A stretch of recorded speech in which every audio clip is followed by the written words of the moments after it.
So thank you so much for having me. I'm going to talk about the topology of the Lightning Network and things around it. So first thing first, please bring questions early, quickly, so everybody will stay together. Remember, if you have a question, probably a bunch of other people also do. So we'll allow for that, questions, comments, whenever you see fit.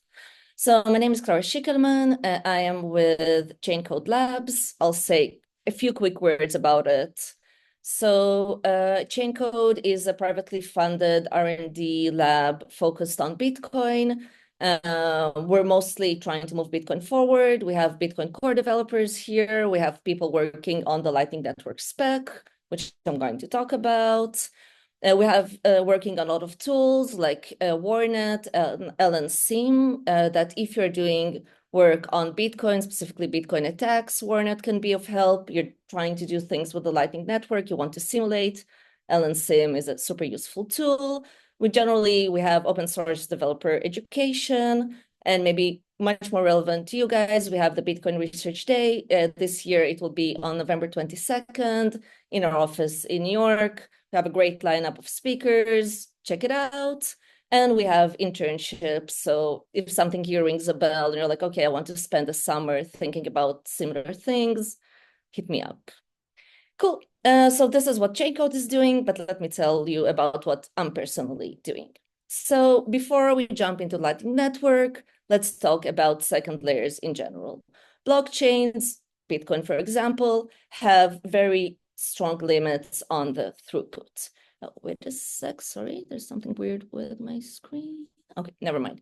So we have strong limits on the throughput, and like one block every 10 minutes. This is not feasible for lots of things. So what can we do? We have long confirmation times, problems with use cases. So a very standard trick for financial transactions in general is you secure the payment that you're trying to do immediately, and then you write down all of these payments and settle in batches. So if we're thinking about standard finance, like centralized things, this is how your credit card works. You swipe your credit card, the payment is immediate, but the actual settlement happens at the end of the month, Venmo, and so on. In Bitcoin, the solution that we have is called the Lightning Network, and this is our main topic. So the building block of the Lightning Network is the Lightning channels. In the Lightning channel, a Lightning channel is between two parties, and the parties lock some Bitcoin between themselves using 2-to-2 multisig. Well, we can jump into it, but it's a very, very interesting topic for the cryptographers around, but I want to get to the topology, so we'll talk about it more generally. We have Alice, for example, that locks 3 Bitcoin and Bob locks 2 Bitcoin. This is an on-chain transaction. That is, it's a pretty expensive thing to do to open the channel. But once it is open, Alice can send Bob 1 Bitcoin, for example, by just changing the balance. So Alice gives Bob 1 Bitcoin by them agreeing for Alice to have 2 and Bob have 3. Now, this happens only between Alice and Bob. It doesn't go on chain. There's no fees involved. They exchange signatures, and now Bob is the owner of 3 Bitcoin, and Alice gave him 1. So this is one channel. There is no limit to the number of updates. So Alice can move more Bitcoin to Bob. Bob can move Bitcoin to her, as long as they have enough in the channel, of course. They do it by exchanging signed messages. Again, this thing happens between the two of them. It happens almost immediately. Nobody needs to know. Nobody takes a fee. At any point, Alice can close the channel and take the balance that is rightfully hers. It's quicker if Bob cooperates, but it can be done if Bob doesn't. If Bob disappears, for example, Alice can close the channel by herself and get her money. And the big thing here that adds cost to the Lightning channel is what I said earlier, is that in our example, Alice had 3 Bitcoin in the beginning. This means that in this channel, she can send at most 3 Bitcoins to Bob, And then if she wants to send more, some rebalancing needs to happen if the channel is exhausted. Okay, how are we doing with the definition of channels? We're all good? Nice. So these are channels, but where does the network come in? The network comes in from the possibility to route. So Alice, if she wants to pay Charlie, and there's a channel between Alice and Bob, and a channel between Bob and Charlie, Alice can route through Bob to Charlie. So let's say she, again, wants to send Charlie 1 Bitcoin. She moves 1 Bitcoin to Bob, and Bob moves 1 Bitcoin to Charlie. Okay, this has the expected structure that either everything or nothing happens. Bob can charge a fee for this. We don't have this in the pictures here, but if Bob is offering routing as a service, usually he'll take some fee for doing this. And this ability to route between nodes is what gives rise to the Lightning Network itself, this connection of channels. If Alice wants to pay Zoe, for example, a node somewhere far away in the network, she will choose a route and then use this route to send the payment through it, of course, if the route allows for it. The length of the route, the limit is around 20 nodes. It's very rarely in practice anywhere near this number. Usually routes are much shorter, but the infrastructure is there. We can have longer routes.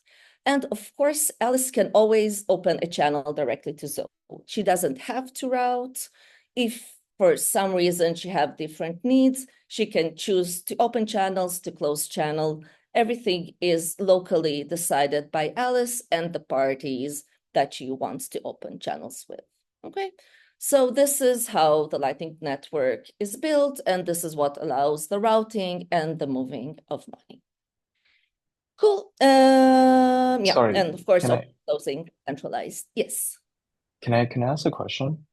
please. So how could you give some intuitions on the cost of having a new channel versus why do I want to route instead of just start a new channel?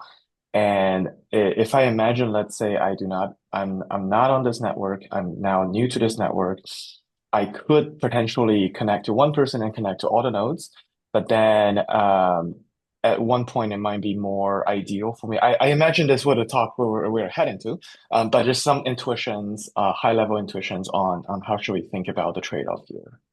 Okay, so one big thing, one big cost for just opening channels, first thing, you have an on-chain transaction. So for example, if I want to pay you once and I want to do it over the Lightning Network because this is how you choose to receive money, opening a channel to you doesn't make a lot of financial sense because I'll pay the on-chain fee, we'll open a channel, send money once, and then that's it. It's just lying there. So there's this costs of opening channels.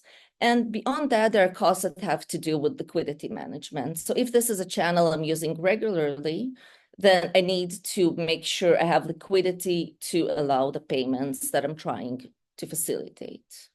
So the choice of the channel has to do with two parameters. So we will touch briefly on the question of how to open a channel. So say I know that I want to, let's say I'm buying coffee every day at the same place for a given sum. So I know how much am I going to spend weekly, what's the flow. Then we have closed formulas that will allow you to answer the question, first of all, should I even open a Lightning channel, or does it make more sense to do on-chain transactions? And then what should be the size of the channel for the rebalancing to happen at the correct pace? Because if I'm locking funds inside of the channel, this means I'm losing something, right? I could have put these funds in S&P 500 and gotten some money. So there's a balance there also regarding the size of the channel. And we have some closed formulas for that also that will come up later on. But thank you. This is a great question. Any other questions? Oh, Can you go one slide back? sure. So That's with the this. yeah. Yeah. So for example, how I can think about it is because if I have a channel with Bob, let's say, Mhm. and I don't know what is the agreement, but let's say I don't know, he giving me some service, so I have some credit with him, and there is an interaction between us. So it could be that he will ignore routing to Charlie because he thinks that his own funds are in risk. So I'm stuck with only having the ability to interact with him or withdrawing the money. So it's not for sure that he's going to be my router, right? Absolutely. So, for example, it might be that Bob even is not malicious. For example, it could be that Bob doesn't have funds on his side on the channel with Charlie. Okay. So when you're sending the routing, maybe Bob will fail it, saying, I can't fulfill this. Yeah, but I also think even more than that, I feel like in terms of the business interaction between us, he knows that I need to pay him, so he don't want to use these Yeah. funds for okay. Yes. So Bob is getting a fee from the routing. So he has some kind of Incentives. Okay. incentive. And also, Bob doesn't know that Charlie is the end point of the payment. Bob only knows that Charlie is the next hop. Maybe I'm trying to pay Dave. Okay. So if Bob is trying to stop me from paying Dave, he won't know as long as Dave is one hop further. But yeah. Okay. This is also a great question because towards the end we'll chat a bit about centralization and reasons for you to want to have more than one channel, and the problem of relying on just one node to do all of the routing for you. So Okay. that being said, yes, that could be a problem. Okay, thanks. Okay, but these are the basics of the Lightning Network. Cool. So lots of questions to follow here, but the main questions in the work that I'm presenting here have to do with the way the economic forces shape the topology of the Lightning Network, of the graph of routes between nodes. So we're interested in a few aspects. First of all, we're interested in local changes. So for example, 3, 5 nodes, looking at the channels between them and saying, okay, maybe we can save on costs by changing the structure of channels between us. And this is something pretty realistic because small groups, even in the centralized setting, can chat between each other, especially if there's businesses or something like that. We're also interested in adding a routing node. So when can a routing node show up, talk to, I don't know, 5 other nodes and tell them, listen, instead of having all of these channels between you, you should all just route through me. You will save on costs, and then, I don't know, we'll split between us, I'll get some fees, everybody's happy. So this is another change that is feasible and probably realistic, even if we're in a decentralized setting. And the third question, which is less realistic when you're talking about a decentralized setting, but it's too much of an itch not to scratch, is asking about a global minimal cost of a Lightning network. Let's imagine there is a world where all of the nodes tell us their needs. How would a global minimal cost Lightning network look like? Where are things going? And maybe how can we move towards this global minimal cost? And maybe do we even want together? And what could be the problems with this ideal that maybe we're moving towards? So these were the 3 main questions that were on our mind when we're thinking about the topology of the Lightning Network. So first of all, the model. So in our model, we have nodes 1 through n, and they have some net flows. So now I can't see completely the screen, but I think I remember what's there. So we have a node there. It has some kind of flow. So we're only interested in the net flow of the node. So a node V will have a net flow of 3. So for example, it can receive 5 and send 2. But this, for us, it will be the same if he wants to receive 100 and send 100. We're only interested in the net flow to each node in the network. So there's, of course, a set of nodes. Each node has the net flow that they're interested in or expecting to experience in the near future. And the one thing we do want to have is that the sum of these flows needs to be zero. I'll just finish the sentence. And the sum of the flows needs to be zero because if I'm expecting to send 2, then there should be somebody on the other side expecting to receive it. Yes, Dalia? So channels are bidirectional between every pair. So I'm trying to understand what you mean by this unidirectional flows. So channels are bidirectional, but, and we'll get to some mathematical motivations for that. What I'm interested in is ignoring where it comes from and why, how much flow am I expecting to experience? So let's say I'm sending you 2 and you're sending me 3. At the end, the costs boils down just to this difference of 1. So the flow is the commercial or the actual economic, financial flow that you expect? It's the net flow that I expect. It's not the it's the net flow. So if I'm sending you 100 and you're sending me 102, we're still, the net flow is 2. Okay, so it's not what you showed before, like a couple of slides ago, where, if you and I establish a channel and I put 3 coins and you put 2, I can send you 3 and you can send me back 2, and we can go on and send back and forth, back and forth. But at the end of the day, this is unrelated to that. So it is related. So we can do that. Let's say we're doing this for a year, but now we zoom out and we ask ourselves, how much do we receive in generally from all of our channels, from all of the Lightning Network throughout the year? How much Bitcoin am I expecting to receive, or how much Bitcoin am I expected to send?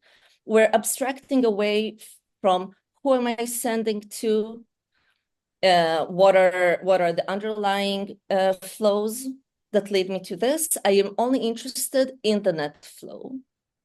And when we'll see the cost of the channels, I think this will be more clear. Why did we make this modeling choice? Only looking at the net flows and not caring about Alice sends 1, then Bob sends 1, and so on. We have the node U, it expects to send 5. I don't care to whom, I don't care through its channels. That's just its expectation, whether routing or not. But again, just to clarify the question, when I look at the network, there's something I don't know, which is the future.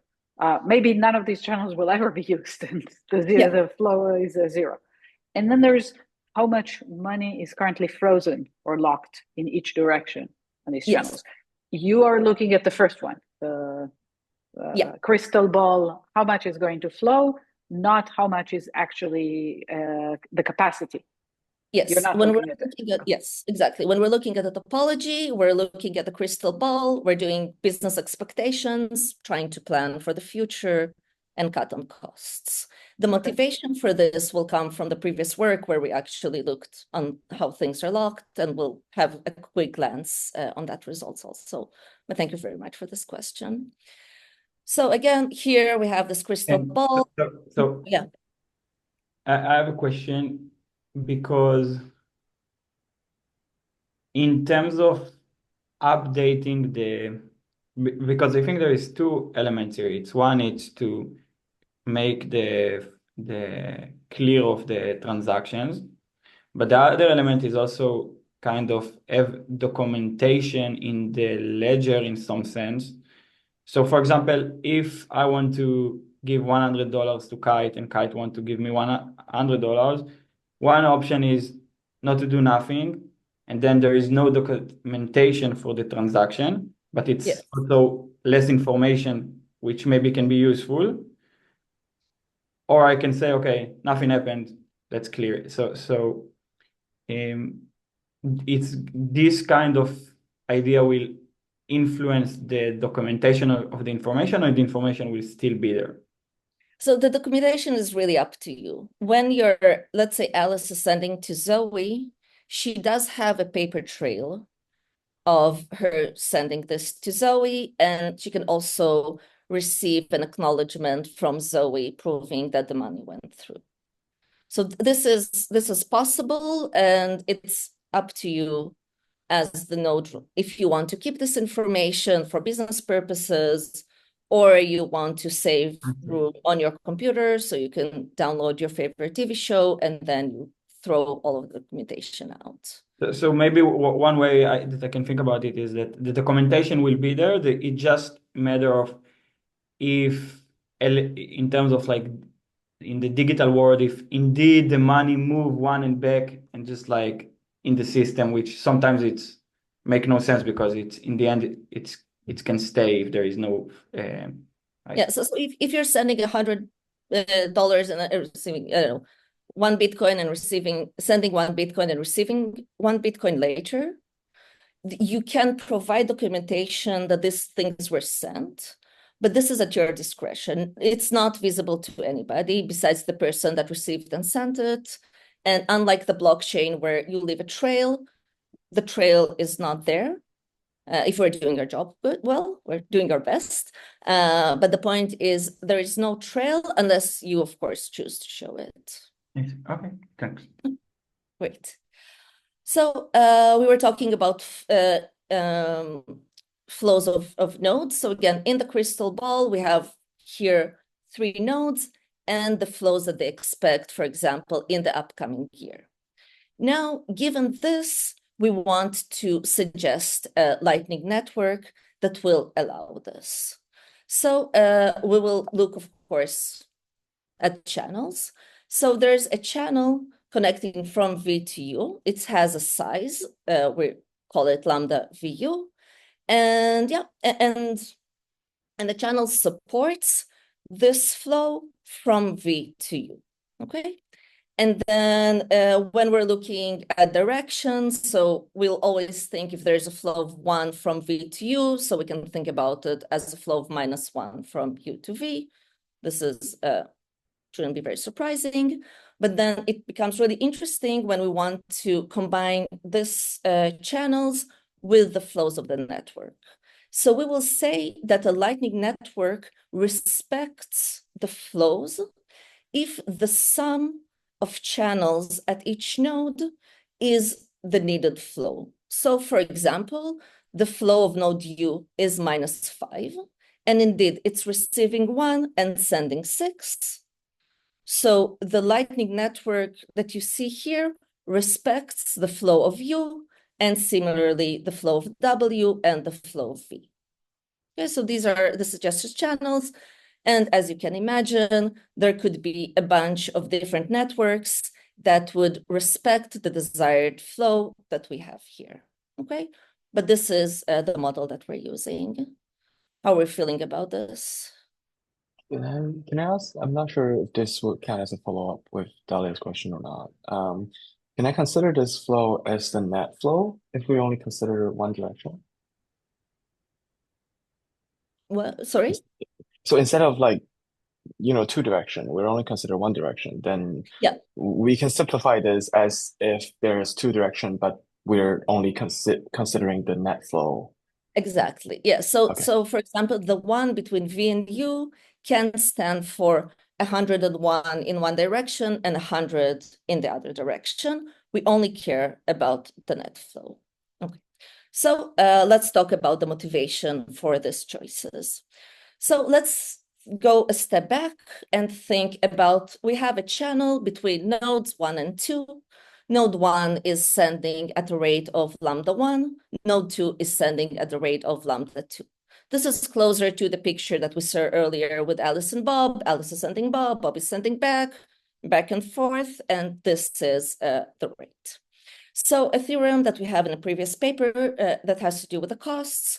So assuming that the interest rate is not very high and marking by B the cost of rebalancing a channel, we have that the minimal cost of a channel that has rates lambda 1 in one direction and lambda 2 in the other, and the rates are not the same, is the following. Okay, so here's a scary formula. We won't get into the full thing.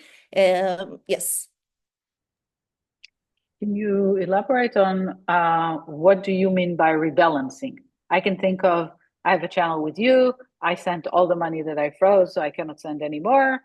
What we could do is have you send me money back on the channel and I pay you with credit card, or, Yeah. so Yes. that is rebalancing? So yeah, exactly. This is one way to do it is just doing on-chain things. This is a natural way to do rebalancing, closing and reopening the channels or moving funds. There are services on the Lightning Network. There are service providers that will allow you to pretty much do what you said. They'll send a flow in the direction that I need, and then I'll pay them back either with a credit card or on-chain or in some other way. Yeah. So there's So when you talk about rebalancing, it's any rebalancing, any cost, either any of these mechanisms? Yeah, any mechanism. Yeah. Okay. So we're hiding behind the letter B and not putting a monetary cost on this. So this would be the cost for an asymmetrical channel. That is, if one of the nodes is sending more than the other. And then something very interesting happens if the flows are the same. So if the flow lambda 1 and lambda 2 is at the same rate between 1 and 2, then this is the cost. So something that can pop up immediately is this difference in the orders of magnitude between symmetric and asymmetric channels. And I don't know if you're used to playing around with random walks or things like that, this shouldn't come as a big surprise that the cost of a symmetric channel is significantly lower than the cost of asymmetric channel.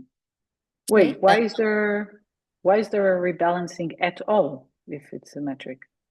Well, because sometimes, so let's say this is a probabilistic process. So we're sending to each other at some rate, but there is a probability that we have the same rate, but for some reason, I was the only one sending to you, and then I want to send again. So, we're flipping a coin on both sides, and somehow I got 10 times heads, and now we need to rebalance. Yeah, but because of the fact that it's symmetric, it will happen less than it will happen in an asymmetric channel where it's random walk with a drift, and then you're bound to hit the wall much more often. So the one takeaway from these formulas is the fact that symmetric channels are an order of magnitude cheaper when we're looking at the cost of the channel. And the other takeaway has to do with the fact that the cost of the channel only has to do with the net difference. So of course there's there's an error term, things go into there, but the heart of it, the most significant part, just has to do with this drift effect, or with the difference between the flows from node 1 to node 2. How are we feeling with these two observations and the formulas? Good. So lots of formulas, numbers running around. When we want to talk about the topology and the costs of channels, taking these observations, we decided to abstract away and talk about general cost functions motivated by these observations. So cost functions in this work are the following. So we have some function, which we call a cost function. Yes? Yeah, sorry, can you go back to the previous slide? Yeah. So every time I look at, mathematical formulas, I try to just think of some simple examples or some sanity checks. And I'm a bit puzzled. So for example, if the difference between lambda 1 and lambda 2 is less than the cost of rebalancing the channel, we get a negative cost here? Negative? No, it's always positive. Yeah, but you subtract b over 2 from the term on the left, you might end up with a negative amount. No? Oh, yeah, but when r is very small, So this, if R is very small, then the first term is very big. And if R is big, it gets swallowed in the error term. What is R again? It's the interest rate. If you think about it as a very small number, so the first term is very big, usually. I mean, okay. Yeah, this is just Still, just mathematically, you could.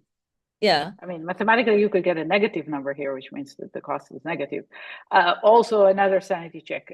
You know, if Formula One holds, it should hold for the case of lambda 1 equals lambda 2 in the limit. Yeah, you really so here again, I have to hide behind the error term. So this makes, if lambda 1 is very, very close to lambda 2, we know that the first term is meaningless. And this is why we need to go to the second formula where the first term is an order of magnitude smaller, but it has all the meaning in it. When is the cutoff point? Also, you said that the second formula indicates that the cost is smaller, but I actually don't see it from the formula. So lambda could be arbitrarily large. I could have, you know, very high rate, but the difference between lambda 1 and lambda 2 could be less. So I actually end up with a higher cost. So I agree that probably you can choose numbers here. Yeah, okay, so sure. Square root of 2 doesn't have to be larger than the square root of 3 of a number. But and this is when we're doing the calculation, when we're doing the approximations, we have to allow for it. So if this was, all right, so yeah, we agree about the facts, and okay, let's go. Move on. So just try to get some sanity checks. Your criticism is on point, and unfortunately, I wasn't aiming at getting into this whole calculations, but because we're doing here some approximations, we are hiding a few things under the carpet. Okay. But for most, like for R, which is small, for lambda 1, lambda 2 that are not infinitesimally close to each other, you'll have that. So in the paper I'm citing here, we do talk about the relationship of the difference between lambda 1 and lambda 2. So if it's very, very small, very close to R, then you do need to do something else. And we also have a formula for that. So again, your criticism is on point, but there's a bunch of, like, we can try to pull out the paper maybe offline. In most relevant cases, this would be the probably correct way to look at things. But again, point taken, and every time you do approximations just saying I'm going to hide something on the carpet, and if you look in there, you find some things. But thank you for these comments. Yeah. I just want to clarify. So from your 22 paper, all the idea is that R means the interest rate that you gain of your assets when you hold them on L1, which it's the interest rate with whatever you do. I think it's kind of it can be on L1, it can be change them to US dollars and put them somewhere. It's however you find yourself making interest. Yeah. Tell us if it's any good, but we're not getting into the details. Yeah, but like I just want to say in terms of the economics, it's that like the idea is that you have a trade-off between holding money on Lightning networks because there is the alternative opportunity that what you can do with your funds, which you can get interest rate no matter where. But the question is like how sensitive it's to R, because you can imagine, for example, if you think about Ethereum, even that it's a little bit different, that there is relatively good opportunity options of staking your Ethereum or whatever. So the question is, if you say near zero, what do you mean? Like 10% interest rate, it's still odds, or like?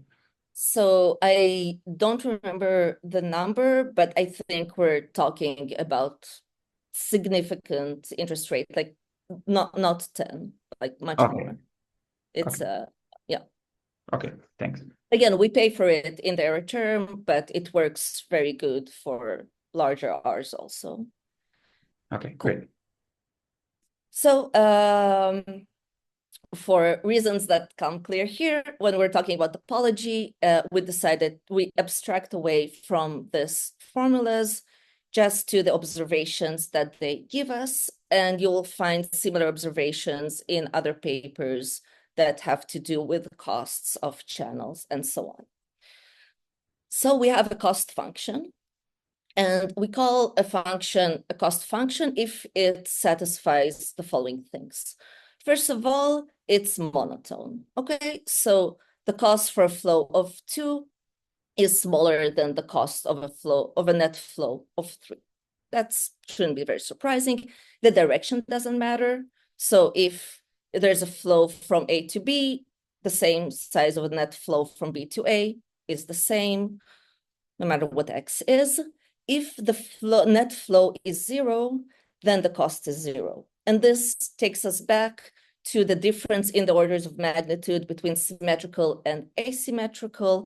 And again, here we're doing first order approximation, which means that things that are an order of magnitude smaller, we hide them, we just count them as 0 for our calculations here. And the last thing that we need from a cost function is for it to be sub-additive. So the cost of having 2 channels of size 3 and 5 is larger than the cost of a single channel of size 8. And the intuition for that is that if I have a channel of size 8, I can emulate a behavior of 2 channels of size 3 and 5, but then also get some pre-rebalancing in when I need it. Okay, so it also comes from various formulas like the ones I've showed you, but I think, but these are the 4 conditions for a cost function of a channel when we're looking at the net flows. This is between the same endpoints or any 2 channels? Any 2 channels, sorry. So we're assuming that the cost for A to open a channel with B is the same as C opening a channel with D.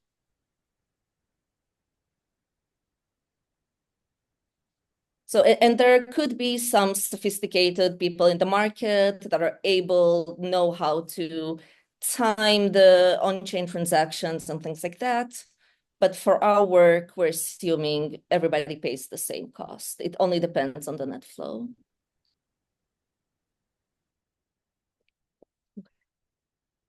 Cool. So now we abstracted away to this cost function. And what does it tell us about the Lightning Network? So how does it affect the topology? So as I said, the first thing we looked at is local changes, which is the organizing of channels between a subset of nodes. So we looked at this example earlier. We had the flows of the nodes and a Lightning Network that respects this set of nodes. So now we have this cost function, and this is the cost of this Lightning Network. As we said earlier, this doesn't have to be, of course, the only Lightning Network that satisfies this flow. For example, we can drop the channel between V and U. And now the cost is smaller because 6 is larger than 5, 4 is larger than 3, and we have 1 channel less. So we immediately have a more cost-efficient Lightning Network. So, and shouldn't be very surprising that dropping 1 channel will cut some costs. But then not any channel is the right choice. We could also drop the channel between V and W. And again, you will notice that this new Lightning Network still respects the flows of the nodes, and it costs even less, okay? So we have these 3 nodes, They had some channels between them that they used for different flows, and now they can come together, think about this and say, wait, we can do this better. We can do this better by constructing different channels and allowing different flows over different net flows over these channels. So the more general result that points to this has to do that you should, in a cost-efficient Lightning Network, you should never have a payer paying a payee. So you shouldn't have a directed path of length 2.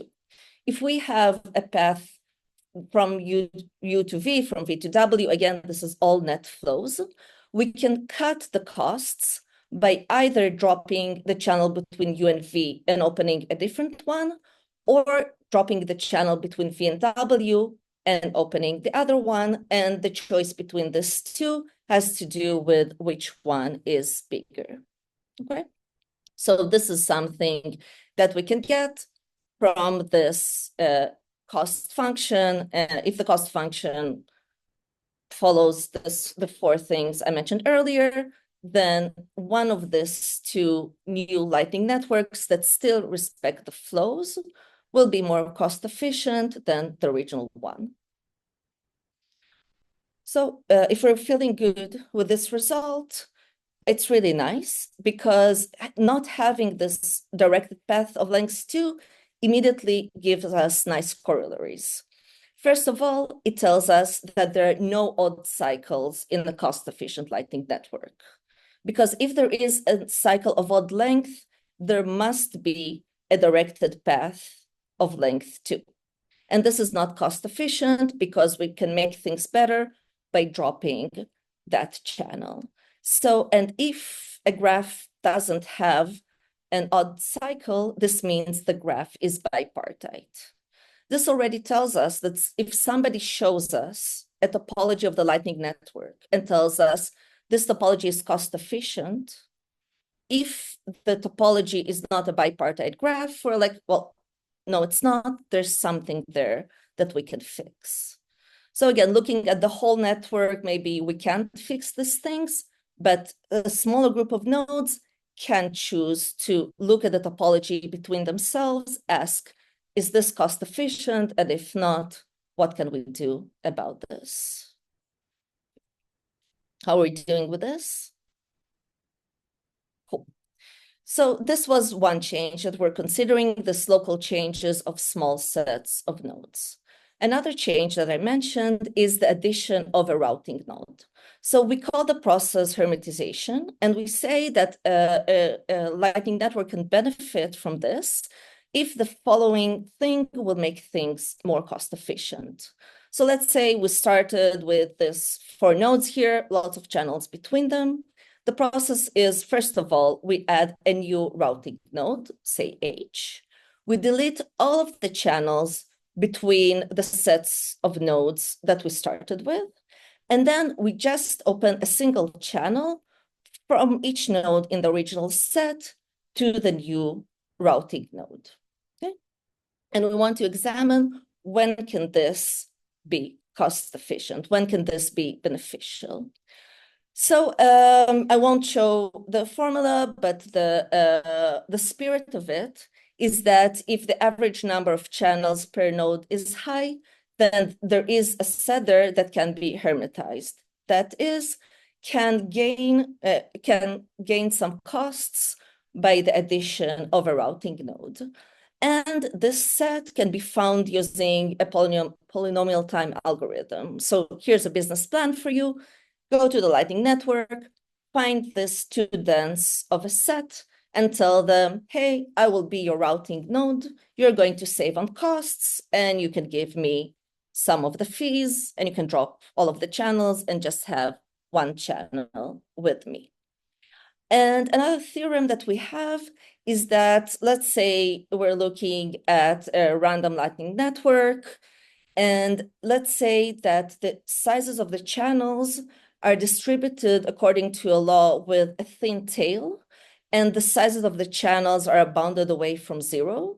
So, and these are this is not a lot to ask and still covers a lot of ground, a lot of structure of Lightning Network that we have. In this case, there will be a set that is hermetizable. There is a set somewhere there in the Lightning Network that can benefit from a routing node stepping in. Okay, how are we feeling with all of that? Okay, so one thing, so for now, we've seen either the local changes between sets of nodes that save us costs, or the addition of a routing node that again saves costs. But you might have noticed that while adding this routing node, suddenly again, we have these directed paths, which is not very surprising probably, but these two things almost seem conflicting or pushing in different directions.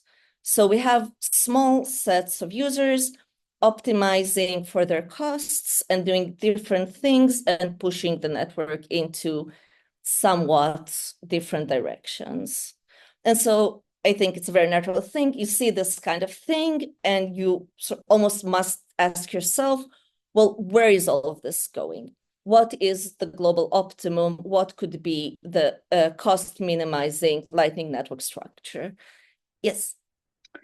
So I have a high-level issue with all of these optimizations, which are, graph optimizations techniques. And the problem is, I can explain it, just looking at a single channel. Again, you and I are connected with a channel, and looking in our crystal ball, we decide that I'm going to pay two more than you're going to pay me back. Yep. So the optimal channel between us seems, would appear to be, I lock 2 Bitcoins and you lock nothing. But of course, this doesn't enable many, many, many of the scenarios that could actually happen in practice. And in particular, you may send me, payment first, and only half a year from now, I want to send you something back. So these optimizations, I wonder in practice how constraining and how. So it's an excellent question. And the first note is that here we chose to look only on the net flows. When in the paper where we're talking about the costs of the channels, we're also talking about the optimal amount we should put in the channel. So for example, if you're sending 2 and I'm sending 1, the optimal amount for each of us to put in the channel is not for you 2 and for me 0, exactly for the reason that you said. There are different numbers that we suggest there. Just the costs at the end boils down, like the most significant part is still the net difference between the 2 of us, but the amount locked in is going to be affected by this. But the more we lock in, we rarely, we need to rebalance less, so there's a balancing game there. So yeah, that's in practice, but yeah, to be honest, yeah, it is a theoretical work. Cool. All right, thank you. Any other questions? Okay, cool. So again, we have these 2 directions where we can make the Lightning Network more cost efficient locally. Then how do we make, what would be the optimal cost efficient thing? So not only do we have a crystal ball that we saw, okay, last year I sent you 2, I'm expecting this year to send you 2.5. I know what everybody is going to do. What is my suggestion? So for a given set of flows, we want to call CMIN the minimal cost of a Lightning Network that respects the set of flows. And we want to know, given a set of flows, what is this number? What are we talking about? So something that we were able to give is an upper and a lower bound. Okay, so the upper bound is what you'll get from having a star-like structure. You take the node with the highest flow and then connect everybody to that node with channels. This would give you a Lightning Network that respects F, and the cost is what you see on the left side, and that's our upper bound. And the lower bound is either the sum of the costs of all of the positive flows or the sum of the costs of all of the negative flows, whichever one is bigger. So these are two bounds that we can give to the minimal cost of a Lightning Network that respects the set of flows F. But what we really wanted is to have the actual minimal cost, and if we can, the actual minimum Lightning Network. And of course, it's NP hard. So you try to find it, you're trying to find an algorithm, you're having a really bad time, and you're like, oh yeah, if I could do that, I could do a bunch of things that I know is not feasible. So unfortunately, we can't give the minimal, the most optimal global Lightning Network that would respect F, but we have some bounds on it. And we can also hold some discussions about how could this optimal Lightning Network look like. So something that I said for a sec, and it's a very natural guess, is maybe a star is a good option. Okay, so a star just means we have one node, say V0 in the middle, and all of the other nodes have one channel to the star. So first of all, from the first theorem that has to do with the paths, we know that if there are at least two positive flows and two negative flows, the star is not optimal because we will have this directed path of length 2. So it's not the best.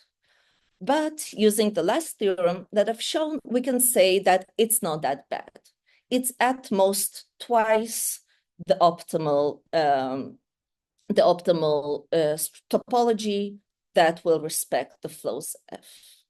And then some intuition about what can we do with the star. For example, here we see that there are directed paths leading to the top two vertices.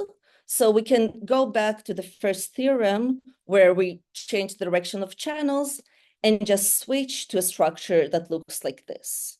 So now we have bipartite graph, no directed paths of length 2, so nothing is obviously wrong, but the NP hardness, if you will, comes from choosing which of the many directed paths do we have here, which ones do we get rid of? What is the optimal choice to go from the picture you see on top to a picture that looks like something at the bottom?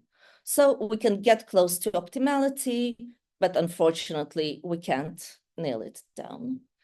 Yeah. So just as a conclusion, we looked at local changes, just at a directed path of length 2, and then on their general effect on the topology of the network. We looked at additions of routing nodes. When can this be beneficial? Again, what are the effects of this on the network?